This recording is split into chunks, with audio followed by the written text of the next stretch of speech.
This was an interesting little squabble that erupted on the Bill Maher panel this Friday. On the Friday episode of Real Time with Bill Maher, Bill confronted Andrew Yang over his lack of policy specifics in his forward party. So they were talking about the SVB collapse and subsequent bailout and inflation. And Bill Maher brought up Andrew Yang's signature policy, the UBI. But then he went into the fact that Yang's signature policy is nowhere to be found on the Forward Party website and sort of confronted him over the vagueness of the Forward Party platform. So let's take a look at this. We will stop and start. This is about 3.5 minutes, but we'll take this as we go. Your third party, because I read your website, and it's a bunch of mush. I'm not trying to be mean. I'm just saying it's trying to be mean, but your party's a it doesn't piece of even shit. mention this. and why start a third party, which is a long shot anyway, if you're not going to be bold and what? Oh, I'd love to dig into this. Please do. Yeah. So what I determined was that our current political system is not going to address poverty or climate change or polarization unless you actually fix the incentives. And it was a U.S. senator who said this to me, and everyone needs to understand this. She said, we're at a point in American life where an issue is worth more to us unaddressed than addressed. Because if I lean forward to solve the problem, what happens? I get beat up by my base, my job security goes down, I get attacked. Right. So we're in a no compromise zone. So if you wanted to, let's say, alleviate poverty in America, you have to fix our democratic system. This two-party system is not designed to deliver solutions. I just have All right, let's just stop it there. That premise is fair enough, and Sure. I think it's actually right. Sure. Because there are certain examples, and Well, by especially the way, now.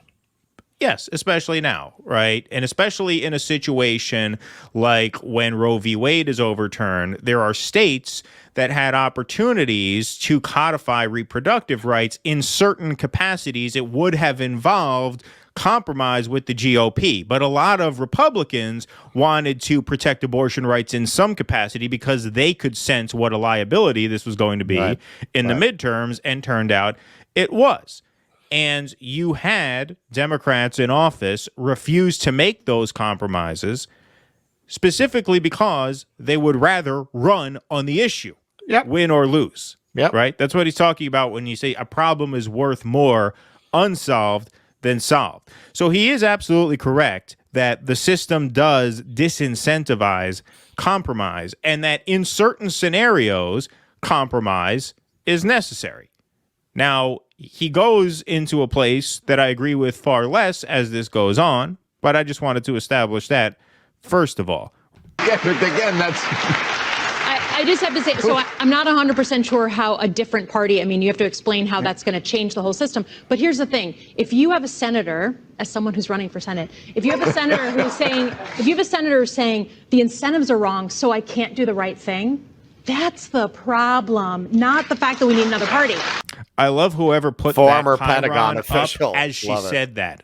Yeah. If the incentives are wrong, here, let's just back this up. This is Representative Elissa Slotkin. She is now running for Senate in Michigan, centrist, normie Democrat type. So let's just hear what she says here. If you have a senator who's saying the incentives are wrong, so I can't do the right thing, that's the problem, not the fact that we need another party. Okay, that is a bizarre point. Okay. So tell me which senator that doesn't apply to. Well, tell me. Can you name one? Can you name one? Because as a veteran of this whole squad debacle, I can tell you, even if they sound good before they get in there, once they get that cushy spot, Mama Bear sits them down and it's all over. Well, that's why it's called an incentive.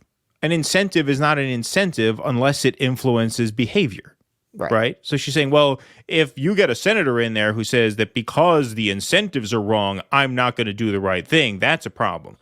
Well, that's a logical impossibility because it's not an incentive at that point. You only call something an incentive if it influences you. And if the incentives are corrupt, then obviously corruption will follow from that. And she makes the point here. She goes on. That you have people who won't take risks. You have people who are going to put their reelection over anything else, who are worried from a primary from their left or for right, Yep. 100%. But if you put people who are brave in those places, if you put people who are saying like, look, if I don't win my next election, no one dies.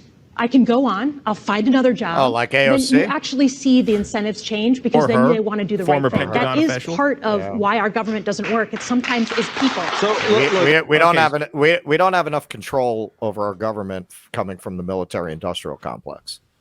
Yeah, well, I also want to highlight the premise of this conversation now shifts to the brave ones are the centrists, right? Yeah, the centrists are the ones being brave by defying the left fringe of the Democrats and the right fringe of the GOP. Yeah, right? that's their It's line. brave to do what people like Ilissa Slotkin want to do and what, frankly, like 90% of people in Washington want to do.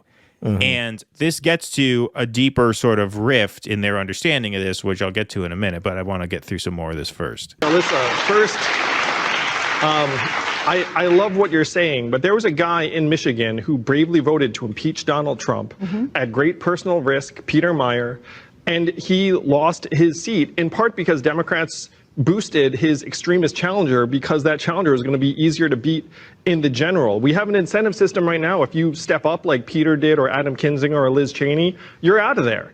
And so there are people that see this and say, okay, I get it. But the way out is to do what they did in Alaska, which is why Lisa Murkowski is the only Republican senator who voted to impeach Donald Trump, who made it back and was up for re-election in 22. You know why? Because they got rid of the party primaries in Alaska.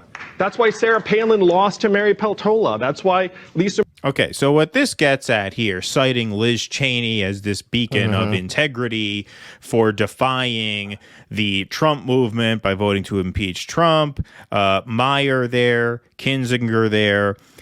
The mistake that he makes here, and I think it's a mistake that Slotkin makes too, although Slotkin is a hack. I don't consider Yang to be a hack. I think he's doing something he actually feels is the right thing to do, even though I don't agree with him on several things.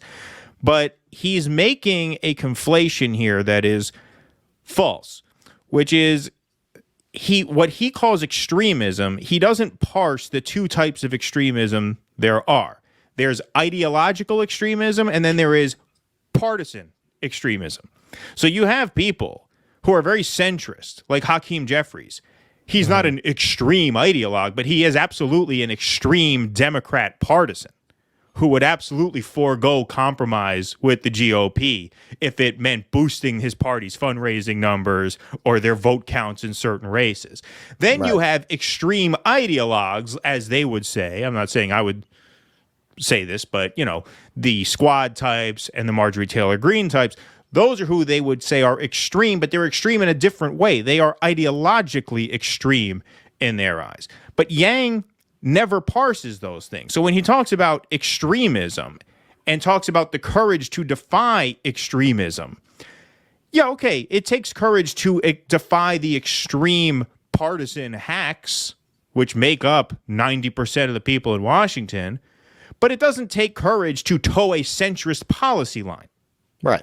Right. Well, because that's what they all those want. two things. He just totally conflates those two things. Where the point, if you can't differentiate between those two, then what Bill Maher is saying is right. Why have a third party? Because what you're saying is what? We need more Liz Cheneys and more Adam Kinzingers? Well, that is what there's he's saying. plenty of oxygen for those two in the Democrat and Republican bases.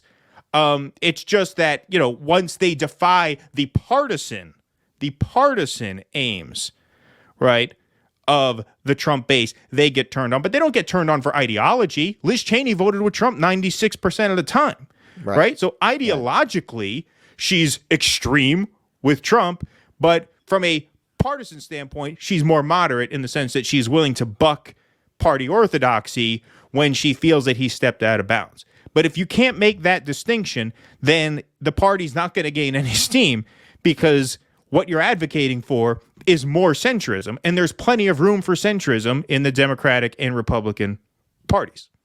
Frankly, when you look at what Liz Cheney did, I never read that as a moral stand. I read it as a member of the outgoing aristocracy trying to strike out against its replacement.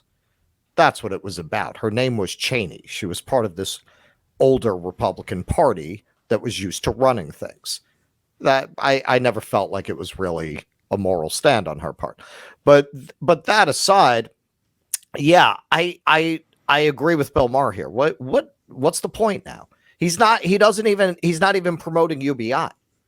So to have a third party that doesn't have an ideological objective, which seems to be what he's trying to do here. Okay, yes, we already have a bunch of mushy centrists who like to posture about how they're not captive to their party. So what? You're going to give us people like that from another party to do what? To hammer out bills that send more money to Ukraine? Because that's where that ends up, right? If you don't have some kind of an ideological perspective, if it's all about making Washington work, you know what? People don't realize this. Washington works now. Democrats and Republicans vote together 90% of the time. All the spending, all the military budgets, all that stuff, all the day-to-day operations. What do you think? They're fighting over most of the functioning of government? Nothing would get done, right? They fight over very at the margins, really. They fight over things that they can fundraise off of. Abortion, culture war things. A little bit on taxes, not even very much there. So you're just describing, more Amy Klobuchar's. This sounds like the Amy Klobuchar party. Please clap.